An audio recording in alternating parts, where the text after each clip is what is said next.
What's up, everybody, and welcome back. Sunny here as from Sunny Tech 2.0, and today I'm gonna be showing you how to download Pluto TV on your Firestick. It's got tons of content on it. It's got easy tutorials. It's gonna be a quick one for you guys. So first thing we're gonna do is hit the home button, and then we're gonna go to the magnifying glass where it says find. We're gonna go down to search. And from here, we're going to type in Pluto. Usually when you type in PL, it'll show it up for you right away. There it is. We're going to hit OK. Once you get to there, you're going to highlight, make sure it's highlighted, hit OK there. And from there, you're simply going to hit Get. All right. And then it'll start downloading it right away for you there.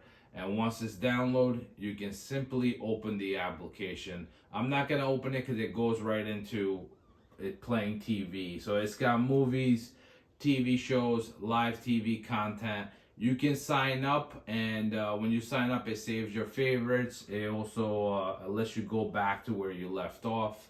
And then if you get this where it says update, you can launch it. You can see you can launch it. It has another update. You can just hit update, and it'll start doing the update for you. Hopefully you guys enjoyed this quick tutorial. If you did, make sure you like, share, and subscribe for more videos like this. And I'll see you guys in the next one. Take it easy.